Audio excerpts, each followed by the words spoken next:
ವೀಕ್ಷಕರೇ, ಈ ಕಥೆಯನ್ನು ನೋಡುತ್ತಿರುವವರಿಗೆಲ್ಲರಿಗೂ ಒಂದು ಮನವಿಯನ್ನು ಮಾಡುತ್ತಿದ್ದೇನೆ. ಯಾರೆಲ್ಲ ನನ್ನ ಚಾನಲನ್ನು ಸಬ್ಸ್ಕ್ರೈಬ್ ಮಾಡಿ ನೋಡುತ್ತಿದ್ದೀರೋ ಅವರಿಗೆಲ್ಲರಿಗೂ ಧನ್ಯವಾದಗಳು. ಇನ್ನು ಯಾರು ನನ್ನ ಚಾನಲನ್ನು ಸಬ್ಸ್ಕ್ರೈಬ್ ಮಾಡಿಲ್ಲ, ದಯವಿಟ್ಟು ಕೆಳಗೆ ಕಾಣುವ ಸಬ್ಸ್ಕ್ರೈಬ್ ಬಟನ್ ಅನ್ನು ಕ್ಲಿಕ್ ಮಾಡಿ ಸಪೋರ್ಟ್ ಮಾಡಿ. ನನಗೆ ತಿಂಡಿ ಬೇಡ, ಒತ್ತಾಯಿಸಬೇಡಿ ಅಂತಾಳೆ. ಎರಡು ದೋಸೆ ತಿಂದು ಹೋಗು ಜಾನವಿ, ಆ ಫೋನ್ ಬಿಡು. ಎಲ್ಲೋ ಗಾಳಿ ವೈರ್ ಮೇಲೆ ಮರ ಬಿದ್ದಿರಬೇಕು, ಅದಕ್ಕೆ ಹೀಗಾಗಿದೆ. ಆದರೆ ಇದೇನು ಹೊಸ ರಾಗ ಅಲ್ವಲ್ಲ ಅಂತಾರೆ. ಜಾನವಿ ಈಗೇನು ಮಾಡ್ಲಿ ಅಂತ ಆತಂಕದಿಂದ ಕೈ ಹೊಸಕುತ್ತಾ ಕುಳಿತಿದ್ದಾಳೆ. ಜಾನವಿಯ ಅಮ್ಮ ಬಂದವರೇ ತಟ್ಟೆ ಮುಂದಿಟ್ಟು ಕುಳಿತಿರುವುದನ್ನು ನೋಡಿ, ಜಾನವಿ ದೋಸೆ ತಣ್ಣಗಾಗ್ತಾ ಇದೆ, ಯಾಕೆ ಹೀಗೆ ಕುಳಿತಿದ್ದೀಯಾ, ಕಾಲೇಜಿಗೆ ಹೋಗಲ್ವಾ ಅಂತ ಕೇಳ್ತಾರೆ. ಇಲ್ಲಮ್ಮ, ಇವತ್ತು ಕಾಲೇಜಿಗೆ ಹೋಗಲ್ಲ, ನಾನು ಅಣ್ಣಂದಿರ ಜೊತೆ ಮಾತಾಡಬೇಕು ಅಂತಾಳೆ. ಅವಳಮ್ಮ ದೋಸೆಯನ್ನು ಪಲ್ಯದ ಜೊತೆ ಅವಳ ಬಾಯಿಗಿಟ್ಟು, ಒಳ್ಳೆಯ ಮಗುವಿನ ಸಹವಾಸ ಆಯ್ತು. ಅಣ್ಣಂದಿರು ನೋಡದೆ ಒಂದು ದಿನ ಇರಲ್ವಲ್ಲ, ಮುಂದೆ ಹೇಗೆ ಅಂತ ಅವಳನ್ನು ಛೇಡಿಸುತ್ತಿದ್ದರೆ ಅವಳ ಗಮನವೆಲ್ಲ ಅಮ್ಮನ ಮಾತಿನ ಕಡೆ ಇಲ್ಲ.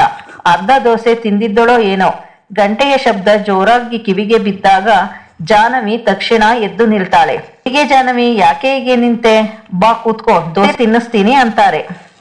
ಬೇಡ ಅಮ್ಮ, ನಾನು ಈಗಲೇ ಹೋಗಬೇಕು ಅಂತ ಹೆಜ್ಜೆ ಮುಂದಿಟ್ಟರೆ ಊಟ ಮಾಡಿ ಎದ್ದು ಹೋಗಬಾರದು, ಒಳ್ಳೆಯದಲ್ಲ, ಬಾ ಕೂತ್ಕೋ ಅಂತಾರೆ.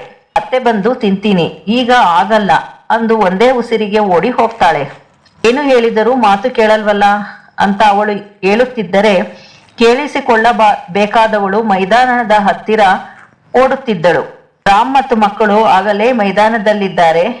ಜಾನು, ಅಣ್ಣಂದಿರಿಗೆ ಫೋನ್ ಮಾಡಿ ಹೇಳಿದ್ಯಾ, ಅವರು ರಾತ್ರಿ ಬರ್ತಾರೆ ತಾನೆ, ನನಗಂತೂ ನಿದ್ದೆಯೇ ಬರಲಿಲ್ಲ, ಇದೇ ಯೋಚನೆ ಆಗಿದೆ ಅಂತ ರಾಮ್ ಹೇಳಿದರೆ ಜಾನವಿ ರಾಮ್ನನ್ನು ನೋಡುತ್ತಾ, ಇಲ್ಲ ರಾಮ್, ಫೋನ್ ಹಾಳಾಗಿದೆ, ಬೆಳಿಗ್ಗೆ ಎದ್ದಾಗಿನಿಂದ ಒಂದೇ ಸಮ ಟ್ರೈ ಮಾಡ್ತಾ ಇದ್ದೀನಿ, ಆದರೂ ಫೋನ್ ಸಿಗ್ತಾ ಇಲ್ಲ ಅಂತಾಳೆ. ಇದೇನು ಜಾನವಿ ಈಗ ಹೇಳ್ತಾ ಇದೀಯಾ, ಬೆಳಿಗ್ಗೆಯಿಂದ ಫೋನ್ ಸಿಗಲಿಲ್ಲ ಅಂದ್ರೆ ಊಟಿಗಾದರೂ ಹೋಗಬೇಕಲ್ವಾ ಅಂತಾನೆ. ಹೋಗೋಣ ಅಂತಿದ್ದೆ, 2 ಕಾರುಗಳನ್ನು ಡ್ರೈವರ್ಗಳು ತಗೊಂಡು ಹೋಗಿದ್ದಾರೆ, ಅವರು ಇನ್ನೂ ಬಂದಿಲ್ಲ, ನನಗೆ ಏನು ಮಾಡಬೇಕು ಅಂತಾನೆ ಗೊತ್ತಾಗ್ತಾ ಇಲ್ಲ ಅಂತಾಳೆ. ಛೇ, ಅದೆಂತ ಕೆಲಸವಾಯ್ತು, ಈಗಲಾದರೂ ಊಟಿಗೆ ಹೋಗೋಣವಾ ಅಂತ ಕೇಳ್ತಾನೆ. ಪ್ರಯೋಜನ ಇಲ್ಲ ರಾಮ್, ಇಷ್ಟೊತ್ತಿಗೆ ಅಣ್ಣಂದರು ಡೆಲ್ಲಿಯಿಂದ ಹೊರಟಿರುತ್ತಾರೆ, ಮಧ್ಯಾಹ್ನದ ಊಟಕ್ಕೆ ಮನೆಗೆ ಬರ್ತೀವಿ ಅಂತ ಹೇಳಿದ್ದಾರೆ. ಅವರು ಹೇಳಿದ ಮೇಲೆ ಅದೇ ಟೈಮ್ಗೆ ಬರ್ತಾರೆ ರಾಮ್, ಈಗೇನು ಮಾಡೋದು, ನಾವು ಅವತ್ತೇ ನಿಜ ಹೇಳಿದ್ದರೆ ಚೆನ್ನಾಗಿರ್ತಾ ಇತ್ತು, ಈಗ ಈ ರೀತಿ ಒದ್ದಾಡುವ ಹಾಗೆ ಆಗಿದೆ ಅಂತಾಳೆ. ಆಗಿ ಹೋಗಿರುವುದನ್ನು ಯೋಚಿಸುತ್ತಾ ಕೂತರೆ ಪ್ರಯೋಜನವಿಲ್ಲ, ಮುಂದೆ ಏನು ಮಾಡಬೇಕು ಅಂತ ಯೋಚನೆ ಮಾಡೋಣ. ನಿಮ್ಮ ಅಣ್ಣಂದಿರು ನಿನ್ನೆ ಹೆಲಿಕಾಪ್ಟರ್ ಹತ್ತಿದ ಕಡೆ ಇಳಿಯೋದಾ ಅಂತ ಕೇಳ್ತಾನೆ. ಹೌದು, ಅಲ್ಲೇ ಇಳಿತಾರೆ, ಅಲ್ಲಿಗೆ ಕಾರುಗಳು ಹೋಗ್ತಾ ಇವೆ, ಅವರನ್ನು ಕರೆದುಕೊಂಡು ಬರೋದಕ್ಕೆ ಅಂತಾಳೆ. ಆಗಿದ್ದರೆ ಆ ಕಾರುಗಳ ಜೊತೆ ನಾವು ಹೋಗೋಣ. ಅಣ್ಣಂದಿರು ಹೆಲಿಕಾಪ್ಟರ್ ಇಳಿದ ತಕ್ಷಣ ವಿಷಯ ಹೇಳಿ ಅವರನ್ನು ಬೇರೆ ರೂಟಿನಲ್ಲಿ ಬರುವಂತೆ ಮಾಡೋಣ ಅಂತಾನೆ. ಹೌದು, ಹಾಗೆ ಮಾಡೋಣ, ಬನ್ನಿ ಡ್ರೈವರ್ ಮನೆಯ ಹತ್ತಿರ ಹೋಗೋಣ ಅಂದು ಎಲ್ಲರೂ 2 ಕಿಲೋಮೀಟರ್ ದೂರದಲ್ಲಿರುವ ಡ್ರೈವರ್ಗಳ ಮನೆಯ ಹತ್ತಿರ ಹೋಗ್ತಾರೆ. ಒಂದೇ ಉಸಿರಿನಲ್ಲಿ ಓಡಿ ಬಂದರೂ ಸಹ 10 ನಿಮಿಷದ ಮುಂಚೆ ಡ್ರೈವರ್ಗಳು ಕಾರ್ಗಳನ್ನು ತೆಗೆದುಕೊಂಡು ಹೋಗಿದ್ದಾರೆ. ಅವರ ಯಜಮಾನರು ಬರುವ ಮುಂಚೆ ಅವರು ಅಲ್ಲಿರಬೇಕು ಅನ್ನುವುದು ಅವರಿಗೆ ಚೆನ್ನಾಗಿ ಗೊತ್ತಿದೆ. ಜಾನವಿ ಮಕ್ಕಳೆಲ್ಲ ಅಯ್ಯೋ ಅಂತ ಬೇಸತ್ತು ಕುಳಿತರೆ ರಾಮ್ ಹಣೆ ನೀವಿಕೊಳ್ಳುತ್ತಾ ನಿಂತಿದ್ದಾನೆ. 2 ನಿಮಿಷ ನಂತರ ಜಾನು, ನಿನಗೆ ಆ ಮನೆ ಕಟ್ಟುತ್ತಿರುವ ಜಾಗ ಗೊತ್ತಾ ಅಂತ ಕೇಳ್ತಾನೆ. ಜಾನು ನಿನ್ನೆ ಹೋಗುತ್ತಿದ್ದಾಗ ದಾರಿಯಲ್ಲಿ ಆಗಾಗ ನೋಡುತ್ತಿದ್ದುದು ನೆನಪಿಗೆ ಬಂದು, ಸ್ವಲ್ಪ ನೆನಪಿದೆ, ಹೋಗ್ತಾ ಹೋಗ್ತಾ ಗೊತ್ತಾಗುತ್ತೆ, ಆದರೆ ಆ ಜಾಗ 8-10 ಕಿಲೋಮೀಟರ್ ದೂರ ಇದೆ ಅಂತಾಳೆ. ಅಣ್ಣ, ಹೇಗೆ ಹೋಗೋದು ಅಲ್ಲಿಗೆ, ಈಗ ನಡೆದುಕೊಂಡು ಹೋದರೂ ಲೇಟ್ ಆಗುತ್ತೆ ಅಂತ ಮಕ್ಕಳು ಅಂದಾಗ ರಾಮ್ 2 ನಿಮಿಷ ಯೋಚಿಸಿದವನೇ, ಜಾನು ನೀನು ಮಕ್ಕಳ ಜೊತೆ ನಡೆದು ಬರ್ತಾ ಇರು, ನಾನು ಬೇಗ ಹೋಗಿ ಎಸ್ಟೇಟ್ ನಲ್ಲಿ ಇರುವ ಜೀಪ್ ತರ್ತೀನಿ, ನಿಮ್ಮನ್ನು ಹತ್ತಿಸಿಕೊಂಡು ಹೆಲಿಕಾಪ್ಟರ್ ನಿಲ್ಲುವ ಜಾಗಕ್ಕೆ ಹೋಗ್ತೀನಿ ಅಂತಾನೆ. ಸರಿ ಅಂದು ನಾನು ಮಕ್ಕಳ ಜೊತೆ ನಡೆಯುತ್ತಾ ಬಂದರೆ ಡ್ರೈವರ್ ಮನೆಯಲ್ಲಿದ್ದ ಸೈಕಲ್ ಅನ್ನು ನೋಡಿ ರಾಮ್ ಅವರ ಮನೆಯವರಿಗೆ ಹೇಳಿ ಸೈಕಲ್ ತೆಗೆದುಕೊಂಡು ಬೇಗ ಎಸ್ಟೇಟ್ ಕಡೆ ಹೋಗ್ತಾನೆ. ಎಸ್ಟೇಟ್ ನ ರೂಮಿನಲ್ಲಿ ಜೀಪಿನ ಕೀ ಎತ್ತಿಕೊಂಡು ಜೀಪ್ ಸ್ಟಾರ್ಟ್ ಮಾಡಿಕೊಂಡು ಜಾನು ಮಕ್ಕಳು ಬರುತ್ತಿರುವ ದಾರಿಗೆ ಬರುತ್ತಾನೆ. ಬೇಗ ಬೇಗ ಹತ್ತಿ, ಆಗಲೇ ಟೈಮ್ ಆಯ್ತು ಅಂದು ರಾಮ್ ಅವಸರ ಮಾಡುತ್ತಾನೆ. ಜೀಪ್ ವೇಗವಾಗಿ ಹೋಗುತ್ತಿದೆ. ಇಲ್ಲೇ ಇಲ್ಲೇ ಹತ್ತಿರ ಬಂತು ರಾಮ್, ಇನ್ನೊಂದು ಕಿಲೋಮೀಟರ್ ಅಷ್ಟೇ ಅಂತ ಜಾನು ಹೇಳುತ್ತಿರುವಾಗಲೇ ಜೀಪ್ ನಿಂತು ಬಿಡುತ್ತೆ. ರಾಮ್ ಪದೇ ಪದೇ ಸ್ಟಾರ್ಟ್ ಮಾಡಲು ನೋಡ್ತಾನೆ, ಆಗುವುದಿಲ್ಲ. ನೋಡಿದರೆ ಜೀಪಿನಲ್ಲಿ ಡೀಸೆಲ್ ಖಾಲಿಯಾಗಿದೆ.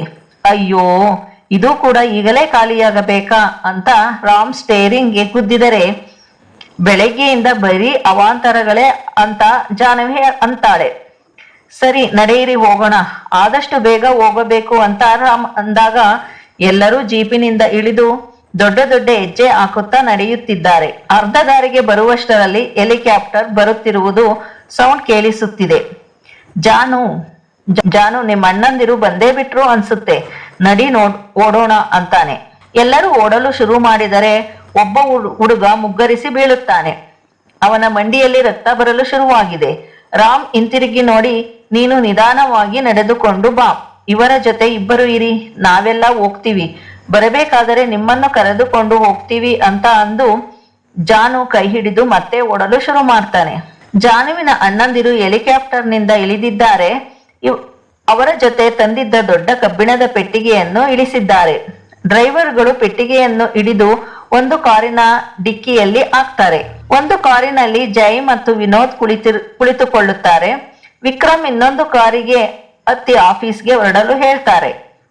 ಹುಷಾರು ಜೈ, ಮನೆಗೆ ಹೋದ ಮೇಲೆ ಕಾಲ್ ಮಾಡಿ ಅಂತ ಹೇಳಿ ವಿಕ್ರಮ್ ರವರು ಹೊರಟು ಬಿಡ್ತಾರೆ.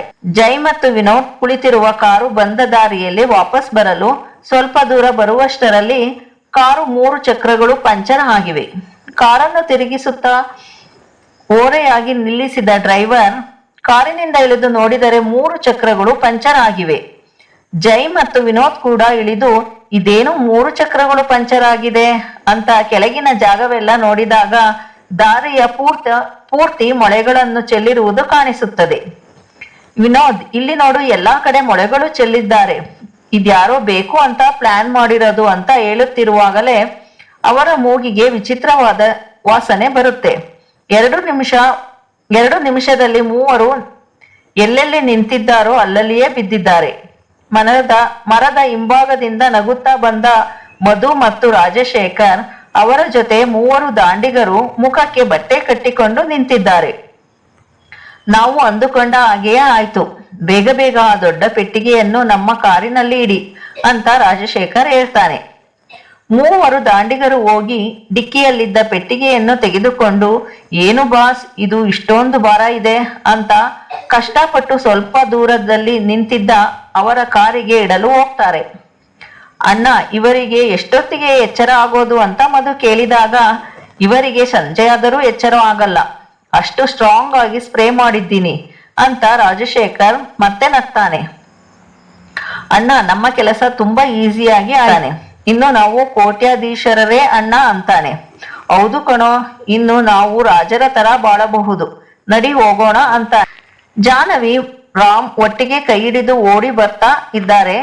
ಮಧು ಅವರನ್ನ ನೋಡಿ, ನೋಡು ನಿನ್ನ ಅದೃಷ್ಟ ಎಷ್ಟು ಚೆನ್ನಾಗಿದೆ ಅಂತ, ಒಡವೆಯ ಜೊತೆ ಒಡವೆ ಹಾಕಿಕೊಳ್ಳುವವರು ಸಹ ನಿನ್ನನ್ನು ಹುಡುಕಿ ಬಂದಿದ್ದಾರೆ ಅಂತಾನೆ. ರಾಜಶೇಖರ್ ಒಂದು ಸಲ ಬೆದರಿದನು. ನಂತರ ಒಳ್ಳೇದೇ ಆಯ್ತು, ಇವಳ ಬಗ್ಗೆ ಬರೀ ಕನಸು ಕಾಣುವುದೇ ಆಗಿತ್ತು, ಇನ್ನು ಇವತ್ತು ರಾತ್ರಿಯೇ ಇವಳ ಜೊತೆ ಶೋಭನ ಕೂಡ ಮಾಡಿಕೊಳ್ತೀನಿ, ಇವತ್ತಿನ ದಿನ ತುಂಬಾ ಚೆನ್ನಾಗಿದೆ ಕಣೋ ನನಗೆ ಅಂತ ಹೇಳುವಷ್ಟರಲ್ಲಿ ರಾಮ್ ಜಾನವಿ ಇಬ್ಬರು ಹತ್ತಿರ ಬಂದಿದ್ದಾರೆ. ಇಬ್ಬರು ಅಣ್ಣಂದಿರ ಜೊತೆ ಡ್ರೈವರ್ ಕೂಡ ಬಿದ್ದಿರುವುದನ್ನು ನೋಡಿ ಜಾನವಿ ಕಾರಿನ ಹತ್ತಿರ ನೋಡ್ತಾಳೆ. ರಾಮ್ ಒಂದು ಉಸಿರು ಬಿಟ್ಟು, ಏನೂ ಆಗಬಾರದು ಅಂತ ಕಷ್ಟಪಟ್ಟೆವೋ ಅದೇ ಆಗಿ ಹೋಯ್ತಲ್ಲ ಅಂತ ಕೈ ಮುಷ್ಟಿ ಕಟ್ಟುತ್ತಾನೆ. ರಾಮ್, ಚಂದ್ರ ಸಾಹೇಬರು ಏನು ಇಷ್ಟು ದೂರ ಬಂದಿದ್ದೀರಾ? ಪ್ರಿಯತಮೆ ಜೊತೆ ಎಸ್ಟೇಟ್ ಸುತ್ತಿದ್ದು ಸಾಕಾಗಲಿಲ್ಲ ಅಂತ ಇಲ್ಲಿವರೆಗೂ ಬಂದ್ರ ಅಂತ ರಾಜಶೇಖರ್ ಛೇಡಿಸಲು ಶುರು ಮಾಡ್ತಾನೆ. ನಾವಿಬ್ಬರು ಸುತ್ತಾಡೋದಕ್ಕೆ ಊರೇ ಸಾಕು, ಇಲ್ಲಿವರೆಗೂ ಬರಬೇಕಾಗಿಲ್ಲ, ನಿಮ್ಮ ಕಚಡ ಬುದ್ಧಿ ಗೊತ್ತಾಗಿ ನಿಮಗೆ ಬುದ್ಧಿ ಕಲಿಸೋಕೆ ಇಲ್ಲಿವರೆಗೂ ಬರಬೇಕಾಯ್ತು ಅಂತಾನೆ. ಓ, ನಮಗೆ ಬುದ್ಧಿ ಕಲಿಸ್ತೀರಾ? ಹೋಗಲಿ ಪಾಪ ಅಂತ ಸಣ್ಣ ಪುಟ್ಟ ತೊಂದರೆಗಳನ್ನು ಕೊಡ್ತಾ ಸುಮ್ಮನಿದ್ರೆ ನಮ್ಮ ಎದುರಿಗೆ ನಿಂತು ಮಾತಾಡುವಷ್ಟು ಧೈರ್ಯ ಬಂತ ನಿನಗೆ? ಇನ್ನೂ ನಿನ್ನ ಜೀವಂತ ಉಳಿಸೋಲ್ಲ ಕಣೋ. ಮೊದಲೇ ನಾನು ಇಷ್ಟಪಟ್ಟ ಜಾನವಿ ಜೊತೆ ಸುತ್ತಾಡಿ ನನ್ನ ಹೊಟ್ಟೆ ಉರಿಸಿದ್ದೀಯ, ಈಗ ನಾವು ಮಾಡಿರುವ ಕೆಲಸನ ಕಣ್ಣಾರೆ ನೋಡಿದ್ಯಾ? ಇನ್ನೂ ನಿಮ್ಮನ್ನು ಬಿಟ್ಟು ಕಳಿಸೋ ತಪ್ಪು ಮಾಡಲ್ಲ ಅಂತಾನೆ ರಾಜಶೇಖರ್. ಜಾಹ್ನವಿ ಅಣ್ಣಂದಿರನ್ನು ಎಬ್ಬಿಸಲು ಪ್ರಯತ್ನ ಮಾಡ್ತಾ ಇದ್ದಾಳೆ. ಆದರೆ ಇಬ್ಬರಿಗೂ ಎಚ್ಚರ ಆಗ್ತಾ ಇಲ್ಲ. ವಿಕ್ಕಿ ಅಣ್ಣ ಎಲ್ಲಿ ಕಾಣಿಸ್ತಾ ಇಲ್ಲ, ಅವರೆಲ್ಲಿಗೆ ಹೋದ್ರು? ಇನ್ನೊಂದು ಕಾರ್ ಕೂಡ ಇಲ್ವಲ್ಲ. ಛೇ ದೇವರೇ, ಇದೇನಾಯ್ತು? ಈಗ ನಾನು ಅಣ್ಣಂದಿರನ್ನು ನಾನು ಹೇಗೆ ಕಾಪಾಡಿಕೊಳ್ಳಲಿ ಅಂತ ಅಳ್ತಾ ಇದ್ದಾಳೆ. ಬಾಕ್ಸ್ ಇಟ್ಟಾಯ್ತು, ಬಂದ್ರೋ, ಸ್ವಲ್ಪ ಕೆಲಸ ಕೊಡ್ತೀನಿ ಅಂತ ಕೂಗ್ತಾನೆ. ಬಂದ್ವೆ ಅಣ್ಣ, ನೀವು ಏನ್ ಹೇಳಿದ್ರು ಮಾಡೋದಕ್ಕೆ ತಾನೆ ನಾವಿರೋದು ಅಂತ ಪೈಲ್ವಾನ್ಗಳ ತರ ಇವರು ಮೂವರು ನಡೆದು ಬರ್ತಾರೆ. ಮಧು ನಗುತ್ತಾ, ಇವನು ಬದುಕಿದ್ದ ಅಂತಾನೂ ಸಾಕ್ಷಿ ಉಳಿಬಾರ್ದು, ಹಾಗೆ ಮಾಡ್ರಿ ಅಂತಾನೆ. ಮೂವರು ಒಟ್ಟಿಗೆ ರಾಮನ್ಗೆ ಒಡೆಯಲು ಹೋದ್ರೆ ರಾಮ್ ಶರ್ಟಿನ ತೋಳನ್ನು ಮಡಚುತ್ತಾ ಅವರೊಂದಿಗೆ ಹೋರಾಡಲು ನಿಲ್ಲುತ್ತಾನೆ. ಮೂವರು ಮಕ್ಕಳು ಎದರಿ ನಿಂತರೆ ರಾಮ್ ಮೂವರ ದಾಂಡಿಗರ ಜೊತೆ ಒಡೆದಾಡುತ್ತಿದ್ದಾನೆ. ಜಾಹ್ನವಿ ಈಗ ಎಚ್ಚೆತ್ತು ರಾಮ್ನ ಮೇಲೆ ಬಿದ್ದಿದ್ದ ದಾಂಡಿಗರನ್ನು ಕೋಪದಿಂದ ನೋಡುತ್ತಾ, ನನ್ನ ರಾಮ್ನ ಮೇಲೆ ಕೈ ಮಾಡುವಷ್ಟು ಕೊಬ್ಬ ನಿಮಗೆ? ಬರ್ತೀನಿ ಇರಿ ಅಂದವಳೆ ಅವಳ ಚೂಡಿದಾರ್ ವೇಲನ್ನು ಸೊಂಟಕ್ಕೆ ಕಟ್ಟಿಕೊಂಡು ಓಡಿ ಬರ್ತಾಳೆ. ಬಂದವಳೆ ಒಬ್ಬನ ಹಿಂದಿನ ಕತ್ತಿನ ಪಟ್ಟಿಯನ್ನು ಹಿಡಿದುಕೊಂಡು ಎಳೆದವಳು ಅವನ ಕೆನ್ನೆಗೆ ಜೋರಾಗಿ ಬೀಸಿದಾಗ ಅವನು ಮೂರು ಸುತ್ತು ಸುತ್ತಿ ಬೀಳುತ್ತಾನೆ. ಜಾಹ್ನವಿಯ ಹೊಸ ಅವತಾರ ನೋಡಿದ ರಾಜಶೇಖರ್ ಮತ್ತು ಮಧು ದಂಗಾಗಿ ನಿಂತರೆ ಮಕ್ಕಳು ಜೋರಾಗಿ ಚಪ್ಪಾಳೆ ತಟ್ಟುತ್ತಾ ಕುಣಿಯುತ್ತಾರೆ. ರಾಮ್ ಇಬ್ಬರು ದಾಂಡಿಗರಿಗೆ ಮನ ಬಂದಂತೆ ಕೆಚ್ಚುತ್ತಿದ್ದಾನೆ. ಜಾಹ್ನವಿ ಕೆಳಗೆ ಬಿದ್ದಿದ್ದ ಗೂಂಡಾಗೆ ಕಾಲಿನಿಂದ ಒದ್ದು ಕೈಯನ್ನು ತಿರುವುತ್ತಾಳೆ. ರಾಜಶೇಖರ್ ಮಧು ಮುಖ ನೋಡಿಕೊಂಡವರೇ ಜಾಹ್ನವಿಯನ್ನು ತಡೆಯಲು ಬರುತ್ತಾರೆ. ರಾಜಶೇಖರ್ ಹಿಂದಿನಿಂದ ಬಂದು ಅವಳ ಎರಡೂ ಕೈಗಳನ್ನು ಹಿಡಿದರೆ ಮಧು ಅವಳಿಗೆ ಹೊಡೆಯಲು ಕೈ ಎತ್ತುತ್ತಾನೆ. ತಕ್ಷಣ ಜಾಹ್ನವಿ ತನ್ನ ಕಾಲಿನಿಂದ ಮಧುವಿನ ಎದೆಗೆ ಒದ್ದವಳೆ ಮತ್ತೆ ಕಾಲನ್ನು ನೆಲಕ್ಕೆ ಒದ್ದು ರಾಜಶೇಖರ್ನ ಕಾಲಿನ ಮಂಡಿಗೆ ಹೊಡೆಯುತ್ತಾಳೆ. ಕೈ ಸಡಿಲಿಸಿದರೆ ಮಂಡಿಯ ನೋವಿಗೆ ರಾಜಶೇಖರ್ ಕೈ ಸಡಿಲಿಸಿದರೆ ಜಾಹ್ನವಿ ಸಿಕ್ಕ ಸಮಯದಲ್ಲಿ ತನ್ನ ಕೈಗಳನ್ನು ಬಿಡಿಸಿಕೊಂಡು ರಾಜಶೇಖರನ ಮುಖಕ್ಕೆ ಒಂದು ಪಂಚ್ ಕೊಡ್ತಾಳೆ. ಇದಿಷ್ಟು ಇವತ್ತಿನ ಸಂಚಿಕೆಯಾಗಿದೆ. ಮುಂದೇನು ಆಗುತ್ತದೆ ಎಂದು ಕಾದು ನೋಡೋಣ.